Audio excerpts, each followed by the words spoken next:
This is KGW News at 5.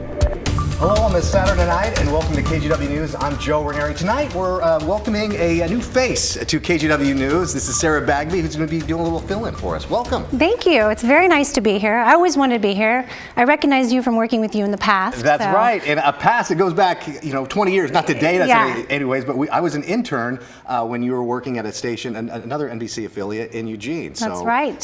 Full circle here. It's wild. It's been so long. I was 10 years old when I did that internship, so it's wild. I was able to do it. I'm kidding. Here, I thought you were 5. No, but we do have some calm conditions heading into your overnight hours. Right now, we're seeing a temperature of 44 degrees. This is a live look from our Wells Fargo camera. Pretty light in terms of wind. And again, if you're in the higher elevations, 500 feet and higher, that's where some of the accumulation will be in terms of snowfall. As we look at the radar, it's been pretty active throughout the Coast Range and the Oregon Cascades, but not a significant amount of snow here in the last 24 hours. I just checked Timberline. You've seen about 3 inches of snow in the last 24 hours. And it's just some areas of snow-covered roads throughout parts of the Coast Range. But this is our next system that's going to be moving onshore tonight and into tomorrow. Has a little bit of some, cotton looking like clouds out there in the Pacific. Those are just kinds of signs of some instability that we're going to be picking up here throughout the next couple of hours and potentially into tomorrow as well. And that just means some thunderstorms developing. We saw it earlier this afternoon along the Oregon coast, but as we put in futurecast into motion tomorrow morning, again, there could be some snowflakes in the air to start things off through parts of the Coast Range and throughout the mountains. But in terms of accumulation, it's going to be relatively light. And then we're going to be seeing some partly sunny skies heading into the afternoon. And then by Sunday or Monday morning, I have it stopped here right around 8 o'clock. We'll be seeing another round of some light snow showers. So our active weather is going to continue the next couple of days with snow levels down to about 500 feet. Don't expect to see any accumulation on the valley floor, but I'll talk more about when we could be seeing some warmer conditions move in to the forecast. Thank you, Joe. We'll check in with you later. Tonight on I-84, Corbett fire crews responded to a severe crash. A driver went over an embankment and went into the Columbia River. Now, the crash happened near mile marker 23. No word on if the driver was hurt. And when you think of birds, there's probably one name that comes to mind above all others, and that's Audubon. But the name Audubon also comes with a dark history behind it, and that has the Portland chapter of the Audubon Society in search of a new name. Environmental reporter Cale Williams joins us actually live in the studio here. Cale, what inspired this change? Well, that's right, Sarah. The Audubon Society is named for John James Audubon. He was an artist and a bird lover, and before he died in 1851, he attempted to paint all the birds of North America. In his time, he was described as a genius and a pioneer, but that's only half the story. What's not as commonly known is that he was also a slave trader and was staunchly against any abolitionist movements. That's Stuart Wells, Executive Director of the Portland Audubon Society. The organization is well known in the region for its work saving injured birds, advocating for habitat protection, and advancing environmental conservation goals. But as society has turned a more focused attention to matters of inclusion and diversity, Wells said it became clear that the actions of Audubon the man did not align with Audubon the organization. He dug up Native American graves and sold their skulls to folks that were trying to show that there was a difference in the skull structure of indigenous people that made them inferior to white people. Wells said Portland Audubon strives to forge a connection between people and nature, but there have often been challenges to making that connection for people of color, especially in the Pacific Northwest, which is majority white. Enjoying nature and understanding nature and being out in nature, there's been a historical barrier against that, against people of color for doing that. And that connection is important, especially as the world faces increasing environmental threats from development, loss of animal habitat, and climate change. The more people know about what it is that an animal needs to survive in its habitat, the least likely they'll condone something that impacts their ability to do so. So the Portland Audubon chapter, one of roughly 400 across the country, is now searching for a new name. It's important to live and walk the walk. But while the name on the signs may change, the organization's mission will remain the same. Even as we go through this rebranding process, our work, our legacy of conservation hasn't changed, and it will continue to go forward. Now, what exactly that new name will be is still an open question. Wells said many of the other chapters and the National Audubon Society are also thinking about finding a new name, one without a troubling racist history attached to it. So he said the local chapter, they're going to wait until they see what the other folks do before they make any final decision. Sarah? Thank you. Affordable housing is said to be a top priority for the city of Portland and the state of Oregon as officials find ways to address homelessness. But there are barriers and financial roadblocks getting in the way. One private developer in southeast Portland is trying to build apartments for the homeless, but he can't seem to get enough funding. Blair Best reports. Nestled in the heart of this southeast Portland neighborhood off 28th Place in Gladstone sits a pair of colorful buildings, retail on the bottom, residential on top. A handful of the rooms set aside for homeless people. I don't have a garage or anything like that, but it's my house. They're like adult dorms. I refer to it as monastic housing, but it has everything you possibly need, and it's so much better than a sidewalk sleeping bag. It's a lot better than being out on the street. This is Jolene's first cousin.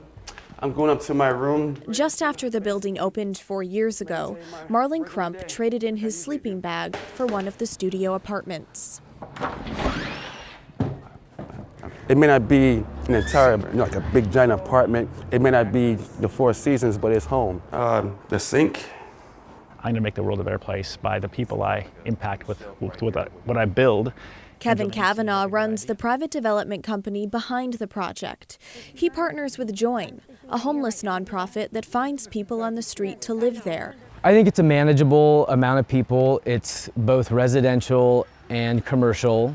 It is designed and built in a way that fits into a city with a growing need for affordable housing. Portland has changed, the West Coast has changed, America has changed. To keep up with that change, Kavanaugh is ready to break ground on 2 more of these apartment buildings. And this is Jolene's second cousin.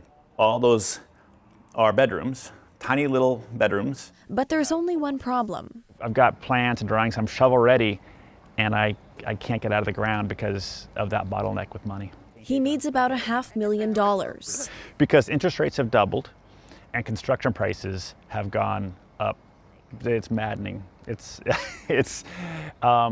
This while the city of Portland is using $27 million to open 3 150-person tent sites. I'm saying to myself, do you have any idea how much $27 million can really get a huge portion of people off the streets? This is a clean rack.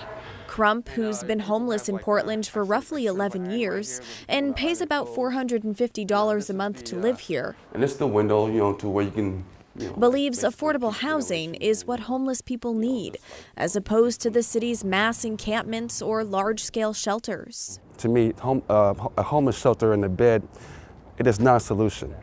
It's not a solution at all. We have so much research that shows that you never break the cycle of poverty by concentrating poverty. Now, the difference between smaller affordable housing projects like this one and, say, something like Section 8 housing is because with Section 8 housing, there are wait lists for up to 10 years long. And that's in part because people need certain documents and need to go through other barriers in order to qualify. When low barrier transitional housing projects like this one, we've seen it can take just a matter of days to get someone off the streets. But there needs to be more of them in order to keep that momentum going. I think that it's just a matter of identifying the folks that want to participate and be part of the solution. We used to be a city of doers, and I'm questioning that now. Some state lawmakers are now looking to pass more than $100 million to address homelessness and build affordable housing.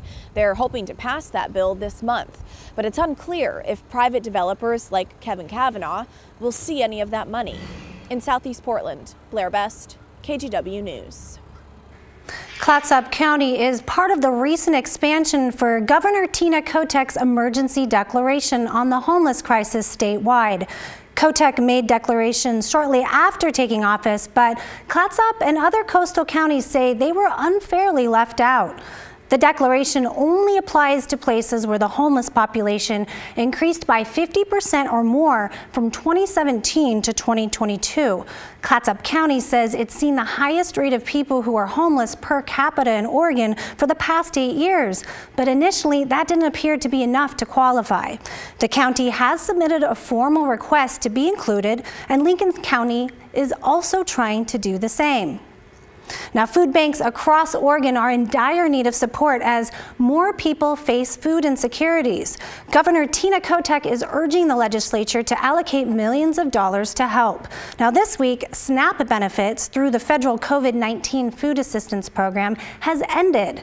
And that means Oregon families who relied on the extra food for money or money for food are asking for extra help from these local food banks. The Oregon Food Bank says it's facing its own challenges just to keep these shelves stocked.